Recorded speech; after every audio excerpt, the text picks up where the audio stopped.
Hello and welcome back to another episode of the Ramos Law Difference Makers podcast, where I, your host, Dr. Jim Hoven, have a unique opportunity, one which I wish everyone had the chance to do, but hopefully I'm going to act in place of where you can't be. And that is this. I get to talk to cool people doing cool things. Today, really cool person, one person who's become a favorite of mine. He works with us here at the law firm. His name is Bradford Keaty, and Bradford is a ball of energy and just a wealth of experience in the things that he does. We're going to talk about that, but today we're going to chop it up a little bit. And Bradford, I know we talked about this. Some of the things we do here are called chopping it up. Those are segments within podcasts that we do. And I'm going to talk about chopping it up for two reasons with you. One, we're going to talk about one of your favorite hobbies, which is cooking. Yeah, right? You're a chef, you've got years. Passion there. And then we're going to chop it up about something that I've really learned to love and respect about you, which is your ability to see, visualize, organize, and execute. So we're going to chop up two things, one on the kind of personal side and one that people can use any place across their life, whether it's in business or in their personal lives or in an organization they might be involved in, because I've really seen our systems get a lot better because of you. So I'm excited to have you. Thank you so much for taking time out of your busy day. Yeah, you're welcome. This is awesome. It's the first podcast I've been a part of, and I'm really excited to do it. Oh, you're going to kill it. Yeah, no, it's a lot of fun. Like having the big mic in your face and everything. Like it's always something I've wanted to do. So it's cool that we get an opportunity to do it today. It's so wild to me that this would be the first time, not because of anything other than you are very at home in front of people, in front of a camera. You host oftentimes with Ian, you'll host our Ramos Law morning show, and you bring such a panache to it, right? Like you bring a flair and a style that's really cool. So I'm honored to be your first podcast. This is sweet. This is it. Yeah. I watched a lot of Saturday Night Live Weekend Update growing up, and Seth Meyers is one of my favorites, as well as Jimmy Fallon. And like, I always wanted an opportunity to tell jokes, but also be informative at the same time. I guess it's more jokes than informative on that show, but you know what I mean? Like just being in front of the camera, and then the public speaking background, like you just get used to everyone looking at you. And what's the difference between everyone looking at you and a camera filming you? None. It's the same thing. Yeah, we're just getting out a message, right? That's it, right? You just got to talk. Nice. So let's start out with the fun side of things. I mean, both of these topics are going to be fun, but when you first came here, I remember you talking to me about your passion for cooking. Where did that come from? Well, I don't know if it was a passion for cooking, but I think a passion that I found through what I enjoy, like where my mind tends to go. So homeschooled 18 years, speech and debate kid in high school, the education that I got to, like what you're saying, keep things organized and whatnot, I kind of just landed in the kitchen, and all of a sudden I'm like, well, I get to hang out with all these people that I enjoy spending time with, and then operate inside a system that's already set up for me. And as long as I execute what I'm doing on my portion of the assembly line, then I can, then everybody's successful. But then moving from more process-based kitchen, golden arches, etc., to something that's a little bit more artistic, I discovered that there was an artistic side to cooking where it does feel like you're painting a painting. I don't have the patience for painting. I don't have the patience for drawing. I'm not good at it, and it's not something that I've put a lot of time and energy into.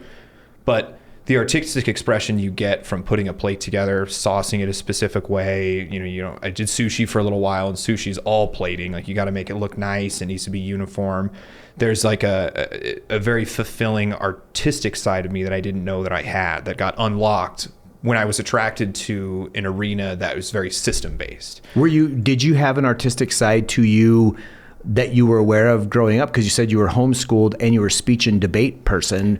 Those two are interesting in themselves, by the way, almost a dichotomy, being homeschooled and then speech and debate where it's ultimate in front of people, like the interesting dichotomy. And then you got this artistry. Did you even know you had that going on? I didn't. And I mean, I tried, like mom would always get us coloring books, and I just it never stuck. Never happened. Dude, the thing that bummed me out the most about coloring books was there's some that had like really cool, intricate designs on them, but the lines were too thin, and so you couldn't tell like. And I didn't have and I don't know if I just didn't develop it or if I just wasn't born with it or what. But the artistic side of like, let me just put all the colors where I see them in my brain. Like it never worked out, and I would get halfway through something and be like, I don't want to do this, and move on to something else.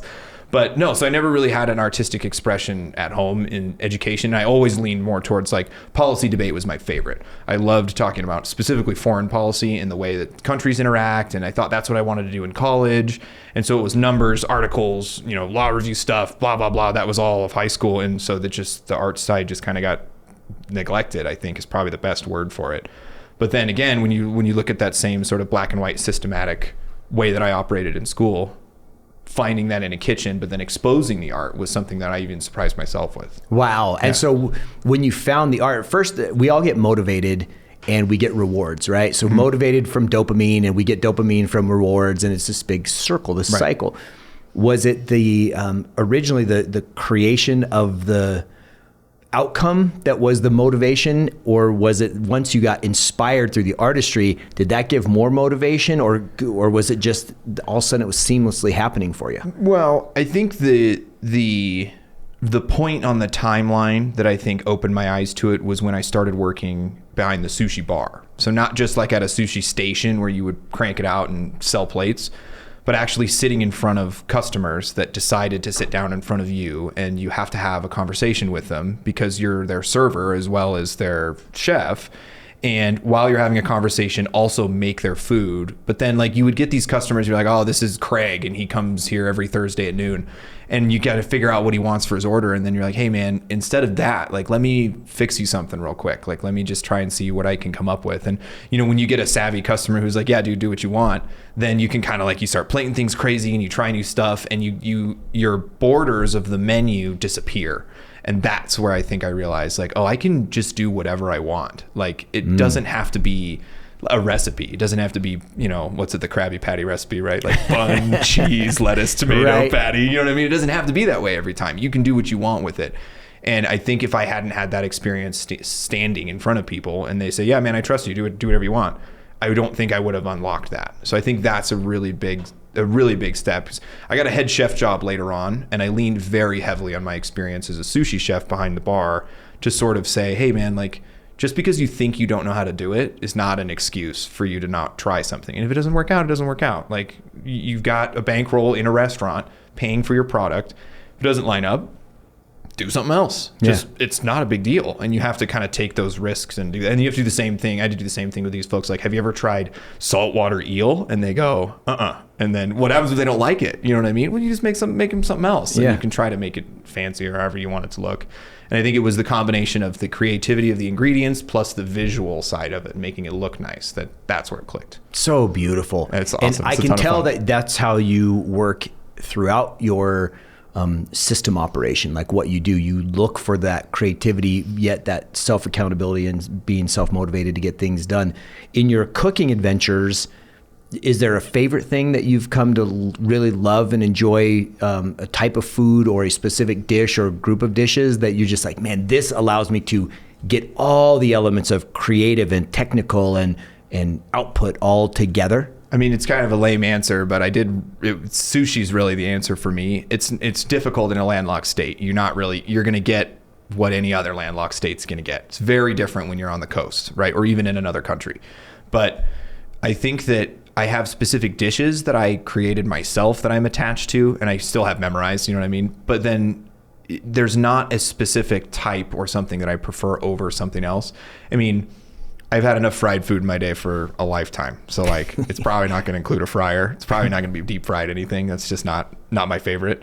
And, you know, so the short answer is no, I don't have a specific thing other than maybe loosely sushi, but you know, it's about the artistic expression and enjoying what you do. And then when you find those two things and then you come out on the other side with a product that you start to finish created, then you get attached to that, you know? What do you love eating most? Man, like actually Charisse asked me this the other day, like what do you like to eat? And the real answer is everything. And there's a couple, like I don't like plain celery. Like don't serve me that. Like I'm not even going to dip it in ranch. Chicken wings? No, God, get that out of there. It's just crispy water, dude. It's crispy water with like a twinge of bitterness, like pass. You know, but you have to have it in a soup. You have to have like stir fries, have it all the time. Like it's okay in dishes when it's prepared, but I don't want it by itself. You know, mom used to serve you ants on a log, right? The log and then the peanut butter and you pick the raisins off and lick out the peanut butter and throw away the celery. Like I'm not about it. Like, so there's a couple things I don't like by themselves, but there's very, very little food I won't try. And actually going and finding, it's cool in Colorado, you get a little bit of slice of everything. Like folks that have immigrated to this area that bring recipes with them from other parts of the world. I love discovering that. Like Greek food's one of my favorites, and going to like a Greek restaurant that you can tell was like, you know, grandma moved here and she's still running the recipes, and she's still in the kitchen. She's still cranking out like gas, traditional Greek food. I love that stuff. That's but you so could cool. you could exchange that culture with any culture. Like, I just love that real feeling of that kind of food. You know, as we kind of transition from food into systems and creating an organization, I will tell you, I've seen exactly what you're talking about, of diving into a different culture, seeing it firsthand, falling in love with it through the culture, and then appreciating it, you know, and watching with some of the things that you and Teresa in particular have done in our client services team has been fantastic. So just to kind of set the scene for those who might be watching or listening, in the segue, when you came here, we had a good system. We had a lot of things going on, helping a lot of clients, and people would call inbound calls, and our team would take them and move them around and help people in whatever way they needed it. And since you've been here, because of the efforts of a lot of people, we just continue to grow and continue to grow and continue to grow. And so what we found was that some of our systems started getting stressed just by the nature of our infrastructure. And one of the things that I think I respect and love most about you, Bradford, is the fact that you were not afraid. You'd never done this before, but you use you and I talked about this a couple of times, you use your past experience as a head chef and as a creative talent in the kitchen to say, what's the issue? Where am I feeling stress in my job, and how could I alleviate that? And that has led us now to saying, hey, you know, we need your help to help scale this thing up. So first of all, great job. Big kudos to you for you taking on the challenge, not running from it, but running toward it. Like, just says so much about you and who you are as a person. So now let's talk about how you look at a challenge. So if something comes into your world that just seems like it needs innovating, what's your concept about it? Because again, someone watching this or listening is going to be saying, I'm in a sticky situation, right? In my work or physically or something in my job or hobbies, whatever. Right. They see a problem. I would love to hear how you go about your analyzing the issue and then solving it. Yeah. So my mom taught me this, and I've used it basically ever since. Well, I mean, she guided me to the understanding. And so I got to thank my mom a lot for this, because, you know, 4 of us were all within 5 years of each other. Mom homeschooled all 4 of us. And so you kind of had to, when mom told you to do something, you needed to be done by the end of, you know, et cetera, et cetera. Yeah. And so one of the ones was like, clean out your closet. Like, I'm coming up with a Goodwill box, and I need you to get rid of all the stuff you don't want, whether it be toys or clothes or whatever. And so instead of picking through a box and making a decision on each one, and this is kind of going to be the general concept of the overall how I look at things, is I would rip everything out of my closet. I would rip, and my room would be even messier than it was before. You take everything out and, you know, tear everything apart, and then I would turn around away from the closet and look at everything that's in front of me. And I would pick the things that were the most important things to me that I knew I wanted to keep, and then put them back in a closet in the new place. And while everything is empty, you can move your shelves. You can add a shelf. You can change where you put your hangers for your clothes. You can put your dresser on the other side of the closet. I know this is kind of a loose analogy, but that's the idea, is that once you've got everything out of your closet, I mean, the bookshelves are easier to move. The dresser drawer maybe that's in there is easier. There's no clothes on hangers, so you can move those hangers wherever you want. And then once you've got the closet looking like, okay, this is my new space, you turn back around to all the stuff you dumped onto the floor and said, okay, where in my new space is this going to go? Because this is the number one thing that this is most important. Like, this is my favorite t-shirt. Okay, where's my favorite t-shirt going to go? Well, it's going to go with these other 5 t-shirts that I know I wear all the time. I'm going to fold them up and put them in the top drawer. Well, that leaves 2 t-shirts out. I don't really wear those, so we'll wait until everything's put away to decide what to do with those. And then you keep moving through that process until you've addressed everything on the floor of your room. And all of a sudden you'll turn around and see your closet's like, oh, everything is where I want it. Because as you were putting it, you took everything out, but as you put it away, you're developing like, okay, when I put this here, that means this is like the dirty clothes pile. And then when I'm ready to do a load of laundry, I can scoop this up and go do laundry, and all the dirty clothes will go there.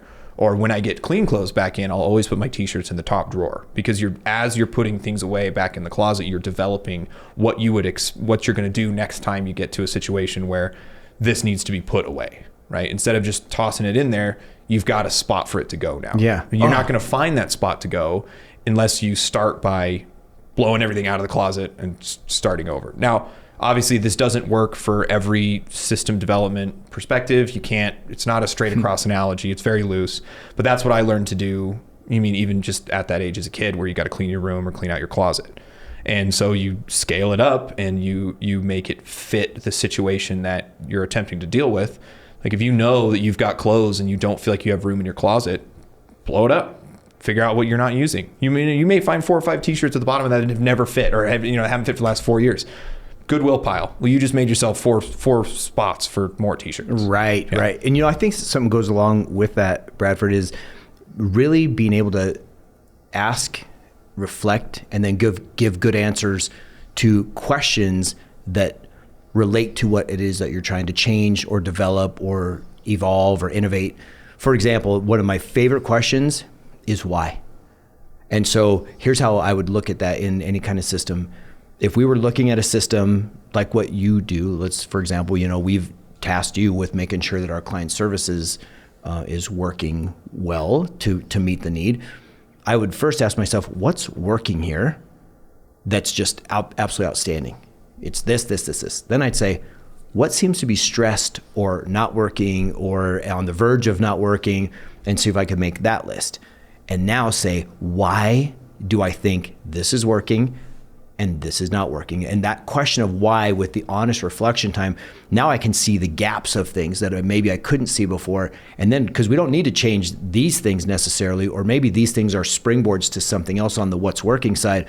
But on the what's not working side, do we need to blow that whole part of the thing up? Like you said, take out everything from the closet, or do we just need to tweak? And you and I have talked about this, right? Everything from how to track leads. Do we need to blow up the system? You guys investigated all the opportunities and the solutions, and then we come back around together and we go, okay, given time, energy, and resources, and what we currently have and what the new solutions are, how do those work together? So for me, that's important. How do you sense that or get through that? Well, to go back to the closet analogy, the first thing is that the closet that I was talking about is my closet. Right. And so I know how I want my closet to work. And my closet impacts one person. It's me. It's my closet, my clothes, my stuff. Well, now imagine you're doing your brother's closet.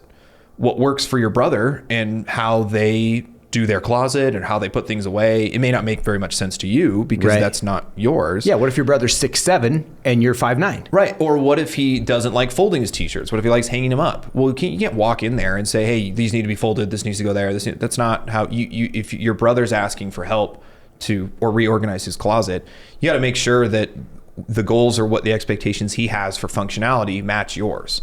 Right. And that's something that that example of tearing out the closet, it's not going to work when you include other people without those other people's input. Like you have to have, and then what you recognized earlier about, hey, these are the systems that work. Let's identify the things that work.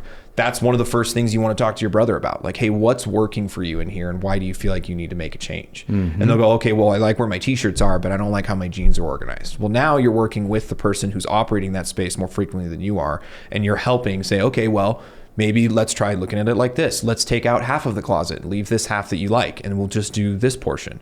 And finding opportunities to match the needs they have for their space while still encouraging positive change and, filling a need when they raise their hand and say, I don't think this is working how I want it to, instead of just blowing it all out yourself and, say, okay, here's your new system. Well, it's not your closet. Right. You got to let them work with you a little bit on this one. Collaboration. Exactly. I want to dive into that a little bit because I think people mistakenly, especially if they're in a leadership role at whatever level in an organization of any type, if they think that they've been charged with changing the system, they feel like they have to do it all, that it's their responsibility. And I've made that mistake. When I was in the chiropractic franchising world, I was considered an expert on billing, coding, and documentation. So I was the compliance officer for 400 clinics. And so it was my responsibility to make sure that they documented safely and effectively. And so we wanted to make their lives easy. So we decided we're going to create an EHR, an electronic health records software. And they said, we want you to do it so that it's quote unquote bulletproof, meaning that if the notes get audited, that the story was told by the provider about the patient so that an insurance company who paid their bills would not be able to say, no, these charges were not medically necessary, you did something wrong. So if you tell the right story, then it gets paid for. If you don't tell a good story, then they have the right to ask for that money back or deny. So I go through this whole thing, and that thing, Bradford, it was bulletproof. But guess what? Not your closet. Not my closet. I wasn't treating patients. So I knew all the things to make it right. I knew all the things to make it perfect. I didn't have a clue on how to make it efficient. Yep. So that a practice seeing 50, 60, 80, 100 people a day, there's no way they could do it. It was too cumbersome. So we literally, after years on the project, I rolled it out. And I'm like, oh, it's going to be, it was my child. Yeah. We had to bury the whole thing and start again. Not the fundamentals and the concepts were the same, but now we had to bring in people who were using it every day to make it work. And so that collaboration, would you go into some of the specifics that you've used, techniques that you've used in working with the people using the system every day? So you're seeing at a 30,000 foot level. How do you get opinions and then work those into the system as it evolves and as you create it? I mean, one of the direct lines I can draw here is, as a head chef, including people into your business as someone who's managing the kitchen, to say, look, it matters that you have experience, but it doesn't matter how you used to do it. You're going to do it this way now. So good. And when you're a head chef, you can you can do that. You can say, you're going to do it my way, and you're going to have to be okay with that. That's not, that works in that arena. There's a time for that. Doesn't work in a lot of other arenas. When you're the head chef and you can kind of crack the whip a little bit, that's the way it goes. But that doesn't draw across to a lot of other spots. Mm-hmm. When you are at that 30,000 level and you need to get down to, let's say, 10, one of the things that I did with those other chefs I worked with, and that I would want to do in any business that I would work in, is follow along. Right. Step one is like, look, I'm just going to shadow. I'm just going to ask questions. You talk to me about what you're doing. But I want to make sure that we take some time to understand why you're doing it as well. And the what is extremely important, but the why is almost just as, if not more important. Agreed. And one of the things that you use as an identifier, and I say, okay, well, here's how we do it. Why do we do it that way? When you don't have a specific, like, oh, for this reason or for that reason, or if you hear something like, well, the one that I always disliked in the kitchen, well, we've always done it that way. Well, it doesn't matter if you've always done it that way. That's not a good enough reason why. You got to give me something else here. Yes. Right? But you're not making those expressions to them while you're shadowing. You're, oh, okay, got it. I see. All right. Yep, I see. And then those are your bullet points that you start with when you come back and say, look, well, let's see if we can flesh out the reason why. And if we can't clear the threshold of a quote unquote good reason, then maybe we should reevaluate how that process occurs. Maybe we should reevaluate why that process occurs. What's triggering that process to occur? And how can we work backwards from that point to discover a solution? And, if that's part of the machine needs to be unplugged, renovated, and then plugged back in the same place or somewhere else, then that's part of system development that you have to do. But identifying that comes from, in my opinion, asking that reason why and trying to find out what it is or why it is that someone's doing that a certain way. So, question for you: what was the biggest team that you led prior to coming to Ramos Law, as far as the number of people? Do you remember? That would probably be my time back at Buffalo Wild Wings as a training manager. Or less of a training manager, more of like a training. I was in charge of training all the new staff that came in. Yeah. And so at that point, maybe a dozen, 15 at most. Yep. But it was less of me like making sure they're there on time, and less of a managerial role and more of like a processes, like, hey, we do this and then we do that and then we do this. When you make fried mozzarella sticks, you put 6 in a basket, you drop them for 3 minutes, you pull them up, you plate them like this, you put the sauce on the side, and you put it in the window. And so that A through F or whatever it was what I was in charge of making sure was correct. And because those are black and white systems, it was relatively easy. And it's fast food, man. It's sit down fast food is what it is. And so it's not difficult, but 12, 15 people probably at the most. So now you come in and now you have a team like that again, right? That you're working with. It's not that big, but it's pretty close to that big between all of the... Teresa and I we have 6 on the team, and I think we're about to go to 9. But 11 people on a team is, and I'm very thankful for her support. Yeah. But it takes 2 of us, I think, for that many and for the hands-on as you want to be. Right. And so what I was going to kind of bring up out of that was, with now you kind of coming into as big a team as you've led under the non-kitchen house rules way. Easily. Now, when you come into this, what has been the biggest lesson that you've learned to be an effective leader of these folks, helping them to grow? Is there anything that you've really learned along the way that said, wow, this, I didn't necessarily expect this, but in order for me to get the best out of creating these systems, this is who I need to be as a leader? Any insights on that side? I am not a very well emotionally developed individual, as I don't know if you've picked up from some of the childhood stuff, and very much numbers. Like, I'm a nonfiction reader, if that makes sense. Like, I would much rather read the dictionary than a novel. But so it's difficult for me to connect with people emotionally frequently. And I've tried to put some extra effort into that over the last couple of years, and it's paid dividends. Like, I would always connect with people based on skill at work, right? Like, here's what I can do at work, and here's how I can help you do what I do. But then there's another side of it's like, hey, here's who I am and how I mean, emotionally developed's not the right way, but connecting with people on that emotional level has been a huge boon for, in my opinion, my leadership skills. It's not something that I dumped enough time into early on, and I'm getting an opportunity to put some more time into it now, and the rewards are exponential. It's not just for me in my personal life and connecting with others when I'm not here, but also connecting with people while I'm here. And it's made to take a second and actually ask somebody like, but how are you? Is something that I don't really feel like I've had a lot of, or I've certainly not taken the opportunities I've gotten in the past. And over the last, couple of years, I've been trying to take more of those opportunities, and the skills you learn either in the background or in the forefront for a direction in leadership is huge.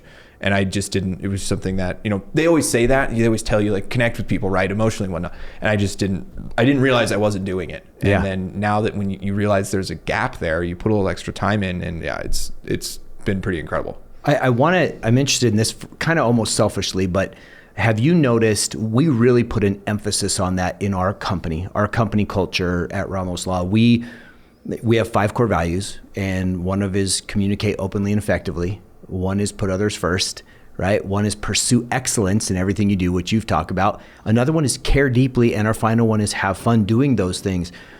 For you, you're not a rookie anymore, but you weren't here from when the firm started, right? No. You're a vet. You're just not a grizzled vet, but you're a vet to our systems. You're helping to develop the system. We see your value. Sure. Have you noticed a uniqueness in the culture that we've established here, maybe compared to other things that you've seen that has allowed you to have that freedom to say, man, it seems like people from every level here do try to connect emotionally. Has that been an influence? This is the only reason I've pushed all in so hard. Like, inside the first 3 months of working here, and I'm like, this is different. There's something special about the way that the leadership core here has set up a support system. Because when you work in other places, they have a support system. Like, you can go to, your manager, or you can go to your team lead or whatever, and the support systems are quote unquote set up, but you just open the rule book and follow whatever's on there, and it feels very black and white. Yeah, which I was fine operating in. But then when you come to a relatively large company that has an ingrained set of core values like we do here, and doesn't just put them up on the wall, but also you observe the leaders by title and leaders by action, actually taking those 5 core values into account and living them, whether they're at the office or otherwise. And as soon as I recognized that, I realized like this is not only an opportunity for me to work in an arena that I've always wanted to and I've always felt like I would thrive in, but this is an area where I can use some of that emotional development that I've started and really catapult myself into something that could be more than a career. Right. Wow. Well, maybe not more than a career. I don't know. It's kind of, but do you see what I mean? Like, completely. There's a lot, the pool is a lot deeper than it looks, right? And you got the labels on the side, 6 feet, 7 feet or whatever. There's no labels here, but it looks pretty deep. I think it's deeper than that, and when you get a chance to dive in and actually look under the water, you realize like, whoa, it is deeper than that. That's so cool to hear. I mean, that warms my heart, because that's what we're trying to really establish at every level. Because I know with you working now with those 9 people, right? And I know that you also worked with a lot of them. And I think my reason for saying the team was bigger is because you introduced a lot of the ones that went into the legal side. You introduced them into the firm on the client services side. So you've been responsible, along with your partner in crime, Sharisa, in making sure this happened. But to know that our goal as leadership is being reached, which is if I can have you have a real high EQ, right, an emotional quotient versus just an IQ, then I know that whole department's going to operate under our core values. Right. If the head of the paralegal team can do the same thing, if the head of the attorney team does the same thing, then we're representing that throughout. And man, what a great place to work. Yeah, no, this place is awesome. There's a lot of side benefits that, and just getting to enjoy the workspace and all that are great. But I think that the emphasis on the EQ is something that you don't see very often. And you really can, it's a tool for you to bring out the best in people. And we say rising tide rising tide brings up all boats, or whatever, however the saying goes. But that's when you put people with EQ scores that are either developing in an upward trend or that are already high, with those core values in charge of specific areas anywhere in your company. It doesn't matter what kind of company you run. If the base of your company has those core values or core value set similar to it that you can instill into those different levels of leadership, then you will see some amount of a trickle down effect. Yes. Or at least I could project that you could see that, right? I'm no doctor, but you know what I mean? But we call each other doctor. Oh, well, that's an old line. I'm no doctor. But you know what I mean? Like, you put those seeds or those propagators in important positions. Yes. And you'll see the corners of the field that maybe, they'll start to recognize where they need more water, and you can start to grow more there as well. Yeah. And man, I got to share the story with you. We had an opportunity recently in just the last couple of weeks to take what you're talking about of this consideration on the EQ side, because we're going to jump back into the technical side in a moment, but something you said just triggered this in me that I wanted to share, because people may be experiencing this that are watching or listening. We had 2 team members in our organization that had never worked together before. In fact, one had been here for a handful of months, and then we hired a brand new person.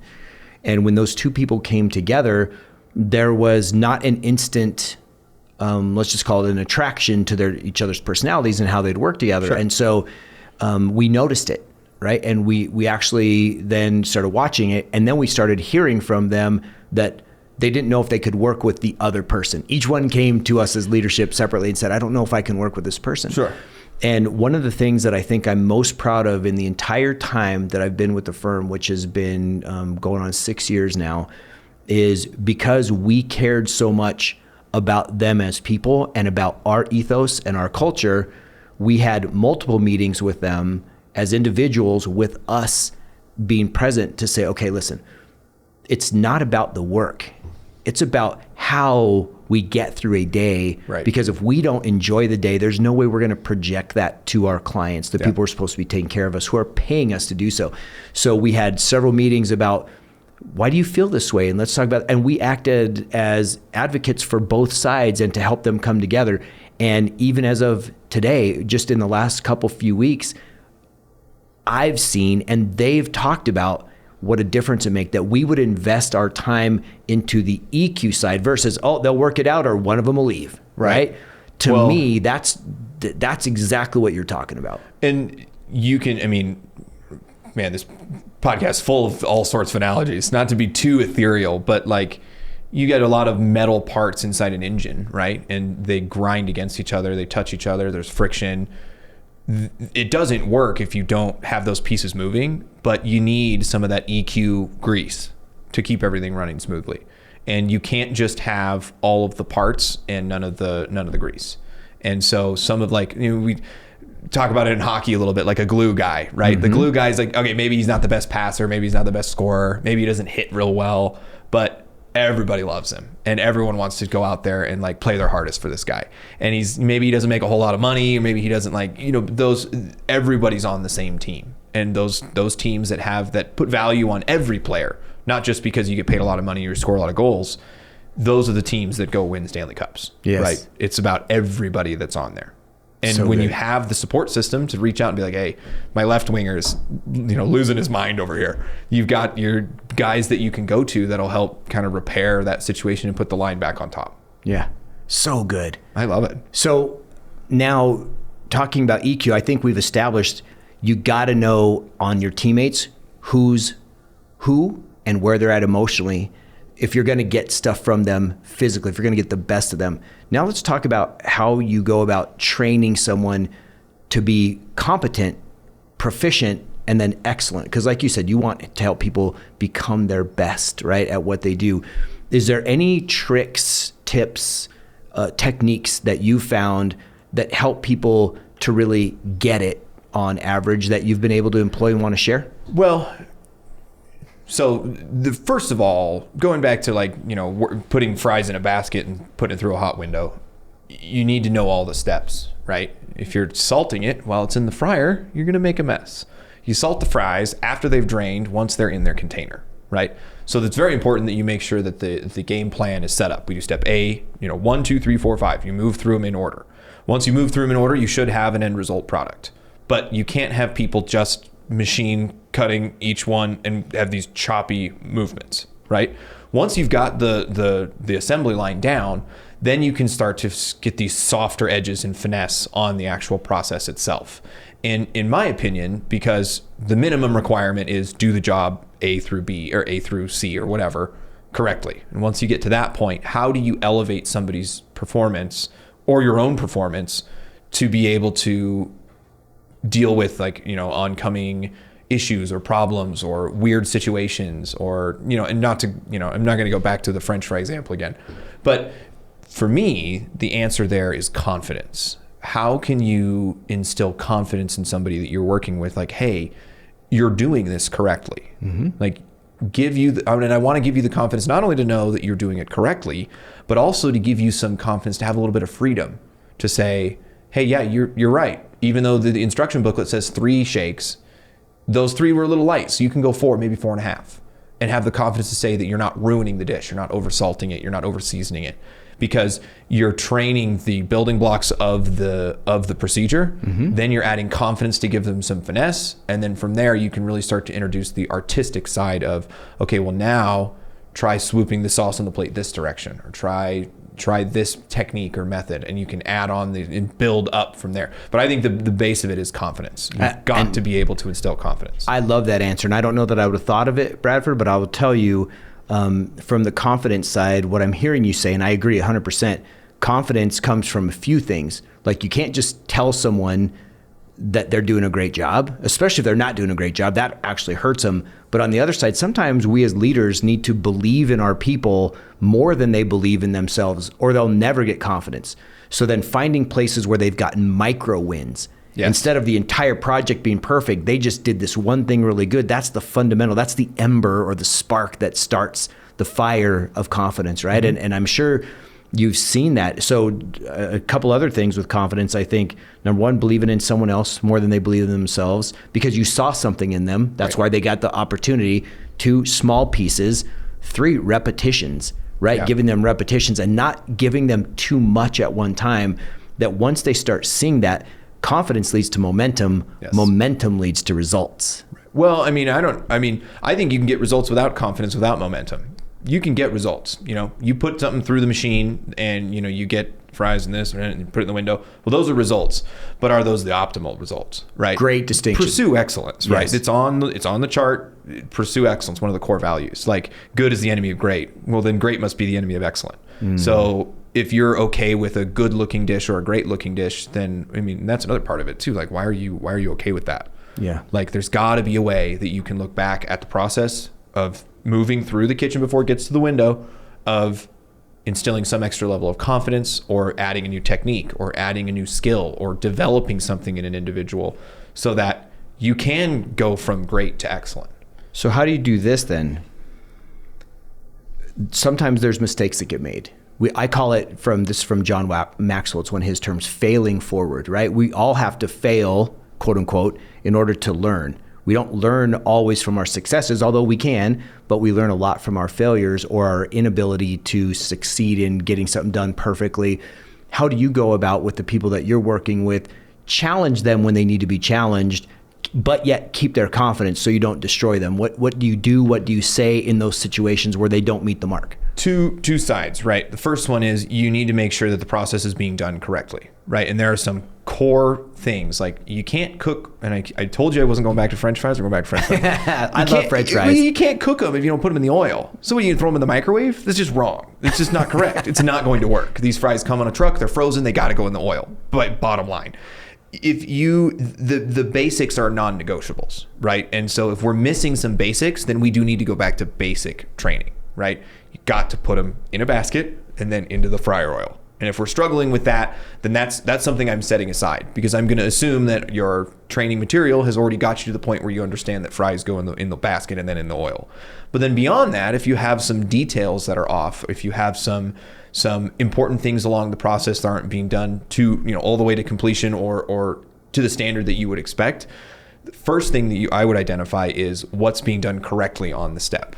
Right? You have to identify what's correct, identify what's missing, identify why we need to have it in there, and then show them how to put it in. So like, hey, here's what you just said to this client. It's a good sentence. Here's what we want to avoid saying.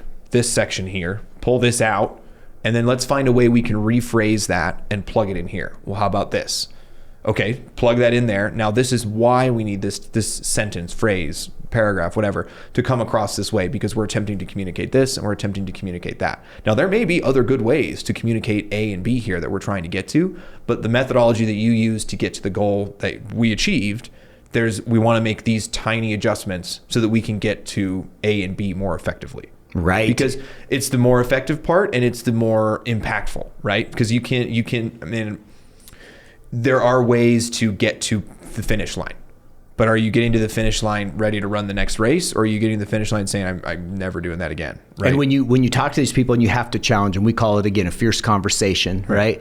Nobody likes to hear that they're not doing something well. How do you, give me an example, if I were not doing something that you were training me on, how would you tell me, man, Jim, that, here's what we got to do to get you up to speed without crushing my confidence and helping me know I'm not meeting the standard? Do you have a specific way that you go about that? Not a specific way, because I do think, and this is what I've been learning with these emotional connections, is you need to find, and I do train this portion, but find the wavelength that the person you're on the phone with is speaking on.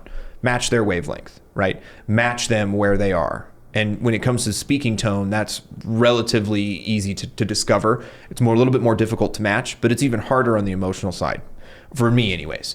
Match this person where they are at emotionally and try to find a way to communicate that's going to make the most sense to them, right? So that's where you got to start. And then from there, identifying the why is something that I always try and do, because the person's why, or the why of the system, or both? Well, identify, okay, here's the action you took. Why did you do it this way? Okay, here's the action you took. Here's why you did it that way. Why did you think that was the best way to go about doing it? And dig into those why questions. You can ask them from all sorts of different angles, but which angles you ask them from or how you present that question, I think depends on the wavelength that you've identified with this other person. And if you can't match and click together, then these why questions they're going to feel aggressive. They're not going to be positive. You're not going to get a positive response. You're not going to encourage, further or continued discussion.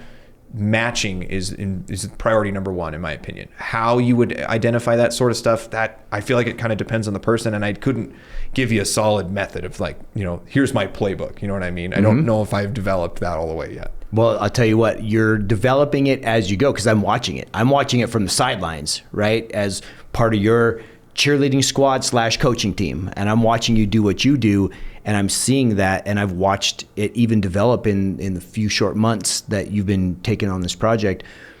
What about KPIs, or key performance indicators, in helping someone or a system, so someone within a system or a system itself, being determined as successful or needing more training or innovation? Where do you fall on having specific key performance indicators? I call them checkpoints, but I guess it's basically the same thing. I like to write out a question, and I say, does my display show me accurate data? Yes or no, right? Does my system produce X with Y amount of time remaining? And those are questions that I go, okay, if the answer to this, if I don't like the answer to this question, then I need to re-examine what I've built, right? When you're trying to automate something, or you're trying to set up a methodology for, if we feed the machine will work, and it should spit out what we're looking for at the end. So when you get your spit out product, you ask yourself your checklist questions and say, is this the shape that I wanted? Is it the color that I wanted? And that's how I check against to make sure that the machine insides are working how they're supposed to.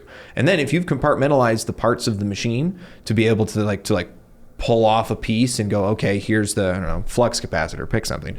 And here's how it's supposed to operate, and here's how we built it to operate. So why is it this portion of the machine isn't processing what we need it to process effectively? And then if you've checked it against your checklist and it doesn't fit, then take it into the shop, fix it up, and then put it back in and run another test, see if it works. Love that. See, now I hope that people have really gotten some sense about systems from the human side and the technical side. And I really think that you've done a great job at hitting both of those components. Is there something that you like most from doing what you do as not only a client services specialist, maybe it's in the communication with the people directly that are calling for help from us, because you do a lot of that as well, or maybe it's in the developing of the systems that everybody will use. What's your favorite part of what you're doing right now? Favorite's a tough question to ask. Oh, it's like which of your kids is your favorite? Yeah, that's just not fair, right? But, I'm a very goals-oriented person, right? I like scoring goals, and I like getting things done, and I like being able to check things off the checklist, and I like being able to cross box and say, I did that, it's done, like complete. I love that. But I also have a lot of enjoyment for the process as well. And so I don't think that there is a specific portion of any of my, duties that I would say, oh, this is the most fun or this is my favorite. I think that the system development, the system testing, and then the system implementation are all really enjoyable for me. The thing that I probably struggle with the most, which puts it farther down on the enjoyable list, I suppose, is that emotional development. But I'm learning to enjoy it with those other three things. I didn't understand. And now that I've got a better opportunity and a better chance to get to know that portion of myself and use it to get to know other people, it's moving up there with the other ones as well. So no, I don't have a favorite, but I think that like system development, communicating with people and making a difference. Like I had a 30-minute conversation with a really sweet old lady today, and I love that stuff. Like you can't get away from it. Yes. And then the implementation and watching your efficiency score go up. Like you did that. You use the tools that are in front of you, the team members that are there to support you, and the resources that you were given to complete a project, and you got it done. Like you got the results that you were asking for. And even if you don't get the results you're asking for, I'm certainly not one that's going to say, oh, well, never mind then. No, let's go to play the second half. Like, let's go again. We're down at halftime. Let's go back and get out there and can score some more, Yeah. Very excited to, even in the failures, find an opportunity to try to make it work. See, your outlook is so impressive. It's contagious, and it's been something that I've noticed from very early on in your time with us, and it's something that I really encourage because it inspires me to try to do better and look at things a certain way as well. So final question I have for you, and it might relate to your outlook, I'm not sure. Has there been one piece of advice that you've been given or learned along the way in your young life so far that has really become paramount or foundational in how you operate both as a human and as a teammate and as a leader? Is there something that you would want to share with the people watching or listening that you'd say, man, this is so fundamental for me? Well, there's two things, and they're both things my dad used to tell me as a kid, and I was like, whatever, didn't really, okay, sure, Dad. But they've been, and specifically with the emotional connection thing, they've been really big for how I communicate with anybody that I come across, whether that be work, home, away, out, vacation, doesn't matter. The two things, the first one is take responsibility for how you're perceived. When you're communicating with somebody, they're going to perceive you in a specific way. And you want to do your best to control what that is so that you can effectively communicate what it is you're trying to communicate. But even if they get it wrong, take responsibility for it anyways. And it's going to take you a really long way. And then seek to understand before being understood. And those are the two things that I think that, in the seek to understand part, I try to hit that as heavy as possible because, I already love learning new things, but it goes a little bit farther than that. It's not just about knowledge. It's about understanding where a person comes from, what their background is, what they care about, who they are, and try to understand before being understood. Right. And you don't have to, if you have something you need to communicate and it's important, do your best to try to understand before you're understood. And I think those are the two things that maybe I didn't really get it when I was, 11, 12, 13 or whatever. But as I've gotten older and older, I called my dad a couple days ago and was like, dude, you were right again. And those are two that I took away as really big ones that he always used to say as a kid. And that's what I would pass that along to anybody. Well, Bradford, those are great sage pieces of wisdom. I'm going to take those. I remember hearing that second one from a Stephen Covey book that I read. Same thing. That's probably where he got it, but never told me. No, it's so powerful and so profound. And I want to mention the impact that you're making and that you make every single day. I know that you are at the top of the leaderboard with respect to the amount of time you spend on the phone with people. You're also working with Charissa to get training done. You're looking to innovate every system within your department. All of that stuff does not go unnoticed. And I just want you to tell you how much we appreciate you, how much I appreciate you for all your effort, your passion, your commitment, just everything you exude our core values in spades. So I want to thank you for that. And I want to thank you for sharing some of that wisdom from that young, beautiful mind of yours with our audience today. I don't know. I don't think you can call it wisdom at this point in time, but I will accept your compliment, and let me reflect a little bit as well, because you can't be successful and make an impact in a space like this without the appropriate support systems. And those support systems are set up inside our core values. But on top of that, in a more detailed sense, I can't do my job successfully if I don't have my teammate, my co-manager, Charissa, with me there. Number one person who's helped me develop and do the job that I do on a day-to-day basis, can't do it without her. And so she's a huge portion of this. And then, you step back a little bit more and you see folks like yourself and Daniel and some of the other leadership we see around the office all the time. I can't be successful without some permission to make lateral movement, and that same confidence that I want to give to my team from the people that are above me, saying, yeah, make your lateral movement, try new things, and see how it works for you. And so thank you for giving me that extra space. Oh, it's our pleasure. And man, now we get to go after this. We get to do some more fun stuff. We're going to go help some more people. So exactly. Like, you literally filled my tank up, and it's a great show when you have more energy at the end of it than you did at the beginning. So 100%. I cannot thank you enough for it, Bradford, and for what you do. And now let's go get them, shall we? Absolutely. Let's rock. All right. Cool.